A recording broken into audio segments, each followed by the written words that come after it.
Hey folks, it's Curb.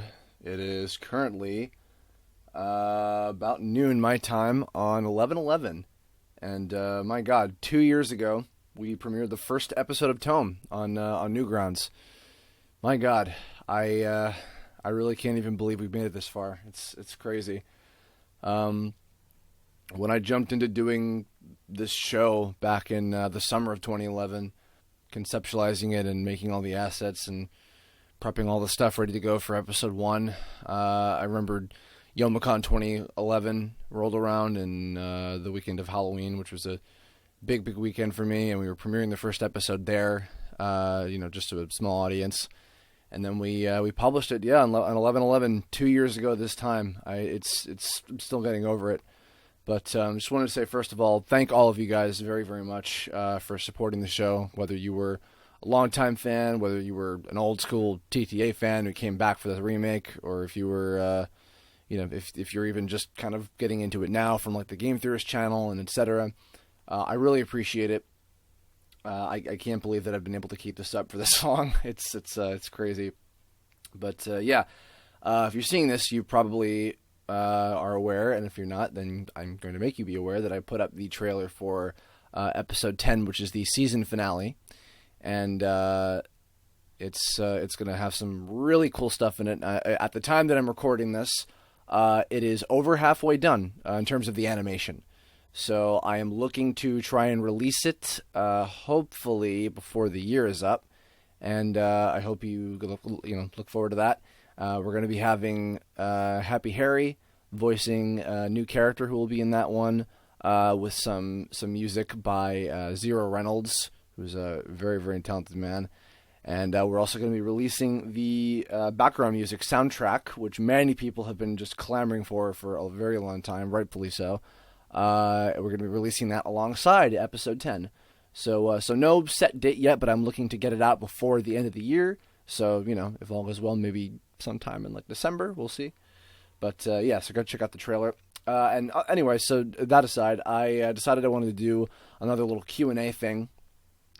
So I took some questions from Tumblr yesterday. I formulated about 10 or so that I think were good, and I'm gonna take some time and answer some of those questions now. So if you are wondering about certain things that were not answered in this one, I implore you to go back and listen to the previous Q&A that I did back in February.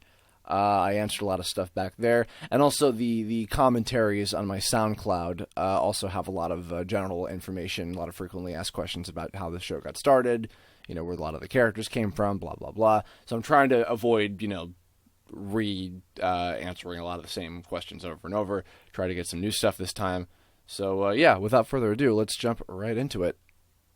KG Bullock asked, for animating a show like Tome, would you say that it is necessary that one must go to an animation school, or would you recommend teaching yourself to be a better way? Honestly, I think that it doesn't matter. In terms of creating content, I think that you can just honestly go right ahead and create and publish it. I mean, we live in a world where people can just get together and produce whatever amazing stuff that they want. They have a platform for it, multiple platforms for it, in fact, and a lot of different resourceful ways to get it out there. In terms of going to school for it, I mean, I went to college for animation, and I certainly think that it helped because I needed to develop a better skill set personally. But even prior to that, I had been producing content. I had been doing, different Flash movies and stuff on Newgrounds. I did the Parody Rangers trilogy through like the end of high school and then like beginning of college, and then the Nintendo collabs came up. So I was always producing content and creating stuff while I was at school in tandem with it, and never tried to put personal side work on in front of schoolwork. But if you feel that you need a stronger background in whatever artistic medium you want to go with to do, whether you're doing a web series like Tome or a web comic or whatever, study. Absolutely, go for it. Learn as much as you possibly can. That said, there are also a lot of people that I know personally who are working in the industry that didn't go to school. That didn't go to school for art even. Maybe they might have gone to college, maybe they didn't, and they've honed their skills personally to a level that is very acceptable, far more than acceptable, that they've managed to get industry jobs. So it's not necessary, but it certainly doesn't hurt at all. It really depends on what you're going for, but the bottom line is people can just create and put stuff out, and I mean that's really what it comes down to. When I did Tome, I mean I'd graduated and I was really kind of making a fresh start, and just starting from the ground up as soon as I was finished with school. So yeah, not necessary, definitely helps, and bottom line is just make what you want to make. Just make something good. The world could absolutely always use more original content on the internet. So I wish you luck. Banana Dumbledore asked me, if you could change anything about the early episodes of Tome, what would you change? Surprisingly, not a lot. I do hold to. I think that the introduction I went with for like the first episode or so still works overall. Some people would have preferred that like I introduced all 5 of the main characters like from the first time that they met. I personally just didn't want to do that this time because I just personally found it a lot more interesting to just kind of throw you into this group of friends, as they were, as opposed to, just going through the whole long process of like, getting to know how they, I mean, not that wouldn't be interesting too, but I just, for this incarnation of the story, I didn't really want to do that. But little things, I would have directed a few of the actors a little differently in certain parts, which definitely was refined over time. A few motivational things I would have tweaked around. I remember Flamey in the first scene that she showed up with, she was feeling very pessimistic about trying to stop the hackers and whatnot, and I think I would have refined that so that she was maybe losing hope, but not coming off like she didn't really care. I think that was kind of a mistake on my part, and also I would have maybe integrated some of the green glowy sort of weirdness happening for when the hacker characters are doing their thing. I would have maybe tried to integrate some of those visual effects into when Raccoon and Doubling are attacking Lavendera and blowing stuff up and all that. So little touches like that. I would have maybe gone back and tweaked a little bit, and I did change a couple things. Very very minor things in the first episode, just aesthetically when I did the remastered version of it. But I didn't want to. I'm kind of a firm believer of like if you do something, you have to stick with it, and it's not cool for you to retcon it because everyone will notice, and it's more trouble than it's worth. And I didn't want to do that anyway. I mean, the original TTA, I wrote what I wrote, I rolled with it, and I made the most of it from there. So so I don't regret how the first episode turned out. And I think episode 2 was a little weak. People like it, so I can't complain too much. But I think episode 2 I would have probably just refined, like in terms of its quality. Oh, and also episode 3. I'm going through all of them now. Episode 3, I would have definitely handled the scene with Flamey and her 2 friends a little better. I think that some people had some issues with how I was portraying the girl characters in that one. And episode 4, I would have made much shorter, but that was a big learning experience. All of this was a learning experience. But like I said, I don't regret anything that I did, and I'm cool with just going further and sticking with it. So, Tome Writings asked, so where did you get the original ideas for the various hackers, such as Raccoon, Doubling, Dust Bunny, and Neo Mutant? Well, you'll be interested to know that a lot of the hacker characters are actually based on, like most of the characters in Tome, they're based on people that I met on the TV Tome forums way, way back in the day. But the hackers in particular were all based on people who bothered us. Spammers, trolls, just generally crazy, annoying people that would come to the different message boards that me and Mike and our friends would go to. And they just happen to be very standout characters, as it were, similar to the people that Mike and I were meeting at that time. And it's funny how people who aren't very nice tend to even make for good characters. They make for really good villains.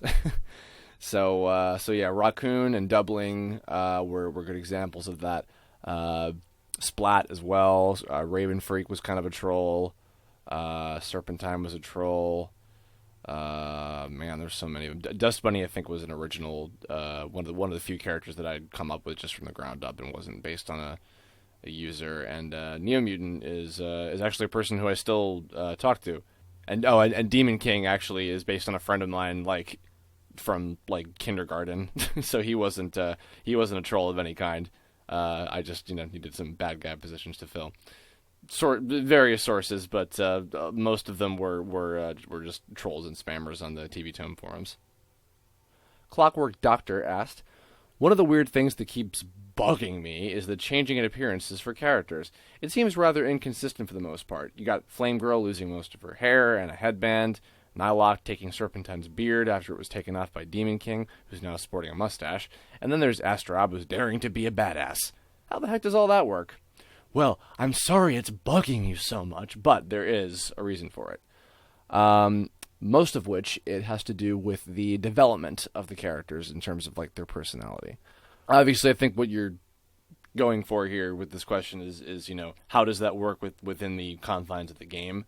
And honestly, it's one of those things that like one of those technical things about the world of Tome that I don't really worry about that much. I mean, like I'm sure if I really thought about it, I could make some explanation as to like, oh, well, they just, decided to change this thing about their character model through the settings or whatever. And it's like, yeah, okay, whatever. It's like, that's not really what it's about. It's about the fact that those changes to their designs were all for a purpose of development of their personality. So it differed from case to case. With Flamey, it had to do with a couple things. Number one, it was related to the plot, and also I wanted to personally take some creative liberties with their design, and and I'm much happier with her current haircut. Even though I did like the one that she had in the previous in the earlier episodes, this one is much easier to draw, much easier to animate, so I'm happy with it. Nylok getting the beard, that was an idea I came up with like midway into working on the episodes. And I knew he was going to be caffeinated in the tournament, and I thought it'd be funny if he had the beard to go with it, because the beard, which is inspired by Martin's Little Karibo's beard, just kind of fit his character very well. And then from there, I'm like, I'll make a little story about where that came from, and that's where the Legend of Nylok short came from, which was a lot of fun to do. And I thought bad guys having sinister facial hair would be an interesting concept to play with. So Demon King now, being more self-affirmative and having the little mustache to go with that, I thought would be interesting. And Astrab his change was the one that I planned from the beginning. I always intended for him to revert to or rather to lose his glasses and his hat and his tie and whatnot. And it's funny because I've learned that the fedora is when you graduate from wearing a fedora, that I think that means that you're a man on the inside. So that ended up being a change that was far more contemporary, I guess, if you want to put it that way, than I thought. And ended up being funny, and it was a nice little throwback to his to Astrab's TTA design, which people seem to dig. So yeah, all the changes to the characters' designs, similar with alphas, as you might have seen in the episode 10 trailer. All of it has to do with as they progress as characters, and you'll see, you'll have a little taste of what Alpha's going through in the trailer, but you'll really see what's going on with him in episode 10, and you'll understand why he had a little bit of a change with his visuals as well.